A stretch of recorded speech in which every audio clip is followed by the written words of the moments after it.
네, 정치 인사들을 모아 속풀이하는 시간 일타 정치입니다. 박영식 시사 에디터 김종욱 전 청와대 행정관님 나와 계십니다. 안녕하세요. 네, 안녕하세요. 네, 본격적으로 이야기를 나눠보기 전에 저희 뉴스토마토가 단독으로 낸 기사가 있습니다.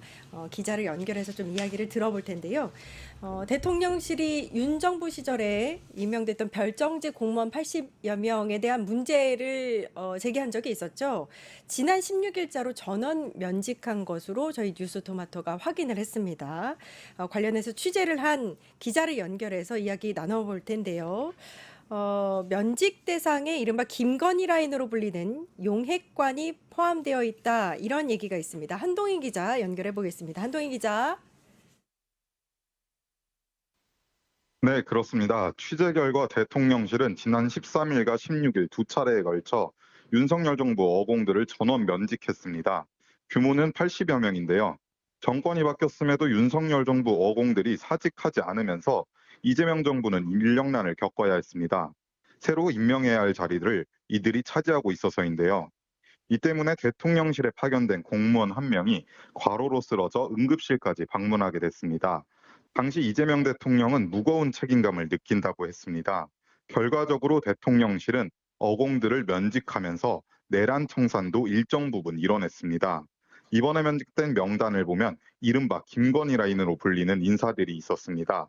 김동조 전 국정기획비서관은 코바나 콘텐츠 주최 행사에 활동한 이력이 있습니다. 한동훈 전 국민의힘 대표가 청산 대상이라고 주장했던 명단에 있던 인물입니다. 또 윤석열 씨에 대한 체포 영장을 저지했던 인원들도 이번에 전부 면직됐습니다. 지금까지 뉴스토마토 한동인입니다. 네, 뉴스토마토 단독 기사 한동희 기자 연결해서 이야기 들어봤는데요. 지난 16일자로 전원 면직 처리가 됐다고 합니다.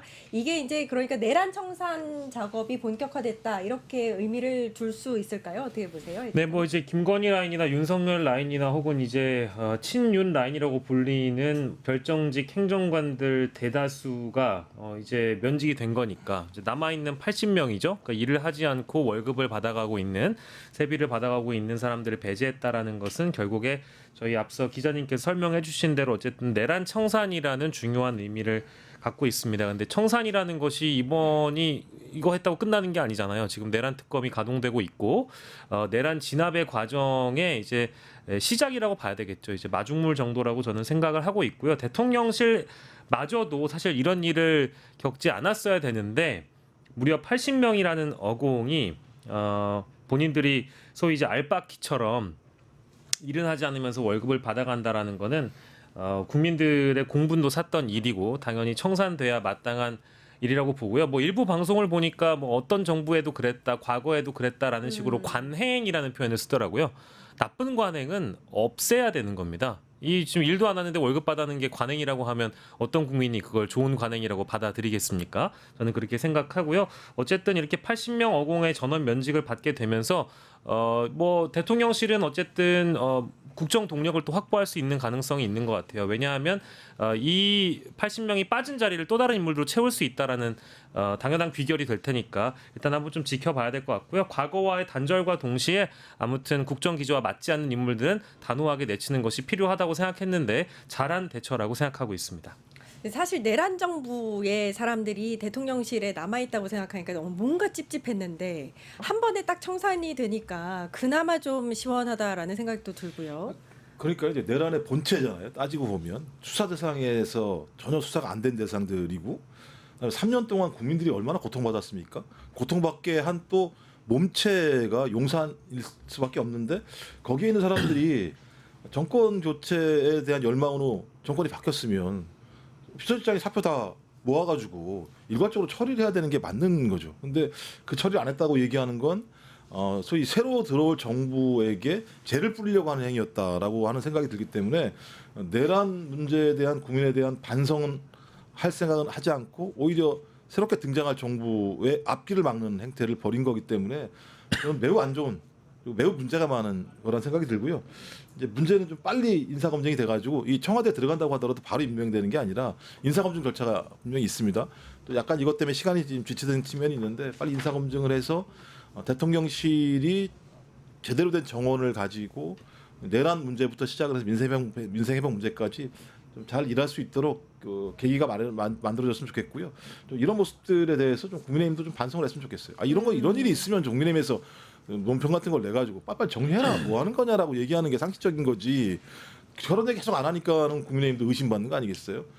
그래서 뭐 내란의 청산까지라고 얘기해야 될지는 잘 모르겠습니다만 어떤 형태로든지 용산에 대한 수사는 불가피하다. 그리고 용산에서 내란을 어떻게 준비하는 과정에서 연루됐는지에 대해서 파악하는 건 저는 매우 중대한 내란 수사 핵심이라고 생각을 합니다. 네. 그리고 이 어공들이 그저 일을 안 하고 세비를 받아갔다라는 것만 포커스를 맞추면 안 되고요. 그게 본질이 아니라 이 사람들은 대통령실에 마지막까지 근무를 하면서 사실상의 내란 뒤처리를 했을 가능성도 있는 사람들이고, 맞아요. 윤재순 총무비서관이나 정진석 비서실장의 어떤 지시로 그때 대통령실이 업무를 보지 못하게끔 뭐 증거인멸을 했다든지 이런 짓거리를 했다라고 한다면 이분들도 역시 검찰 수사나 특검 수사의 대상이라는 거를 정부는 또 그리고 여당은 아무튼 기억을 좀 하셔가지고 이 80명의 그 사표만 받고 면직만 처리한 것이 아니고 앞으로 이제 특검 수사의 대상이 될 수도 있다라는 점을 꼭 확인을 시켜둘 필요가 있겠다는 생각이 듭니다. 네, 중요한 점을 짚어주셨고요. 유튜브 구독하고 실시간 채팅과 댓글을 남기시면 매일매일 7천 TTCO를 드립니다. 참여 방법은 통통물 어플을 다운로드하고 회원가입과 로그인을 해주세요. 마이페이지에서 나의 회원 고유 번호를 복사해주세요. 유튜브 구독 후 실시간 채팅이나 댓글창에 고유 번호를 한 번만 입력하면 준비 끝! 지금 유튜브 채팅과 댓글 쓰기 참여하고 실천 TTCO 받아가세요.